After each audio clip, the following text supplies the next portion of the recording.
Alright guys, just an update. Put a new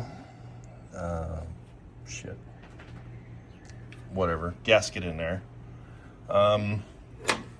In that order, this is what was on here. I'm pretty sure these are for a 70s model, or I don't know what. I think they're for a 70s model. So ordered the right ones, get the right things, right radiator brackets. Now I gotta find, I have a fan shroud somewhere that I've taken off because I've been keeping those. Went and got new belts. This one is a bit of an anomaly. I guess you got to put that pulley on top of that pulley to get your power steering on this motor. Thought something was wrong, but if you look down there, let's see if we can zoom in on it, you can see that the crank pulley is done the same way. So I guess that's their way to do it. And then when you add the air conditioning, probably a longer belt. So a little bit of oddity there. And then there's sending unit here, but there's also one back off here somewhere, right there, that works also. Well, it used to work. I guess I knocked it loose. Oh, well, we're going to have to fit. Okay, we're going to have to fix that. Anyway, trying to fill it back with water. I think the next thing I do is I'm going to try to do something with this fiasco right here, and all that does is it feeds in and out of the manifold there. So trying to get a radiator full of water, checking for leaks, that kind of fun stuff. I did new brake hoses, front and back, and then I just let it what do you call it, this is water, but I just let it self like gravity bleed down to each connection and tighten the connections up.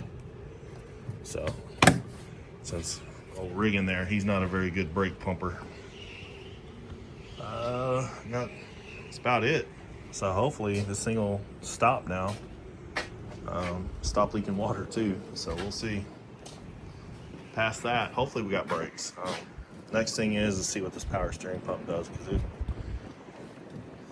I haven't run it with a power steering pump. So I guess moving on, that's just where we're at. All right, belt seems to be hanging on there. Still got the exhaust leak. You can hear the power steering pump whine a little bit. I had to put some fluid in it, but we got power steering now. Really drags down the motor, but cool. This thing's almost roadworthy. First drive.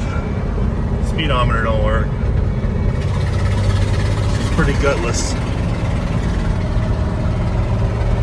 But brakes work. And back. Alright. Little 2-mile turnaround. Still has both belts. Still has power steering. We're losing our whatchamacallit there. No funny smells other than maybe a little brake fluid that was on the calipers. Yeah, I think she's going to be a unit. She's gutless though. Real gutless. It's pretty tempting to throw a 350 in here, but I think for what it is, we're going to leave it alone. Been off the road since 2 or 3. This would be a inspection. This would be the last time it was tagged, so they probably inspected it, getting ready to do tags, and just never did tags. So we're going to move on to little bits now, and yeah, pretty cool little truck. Needs a little love, but overall it's a unit.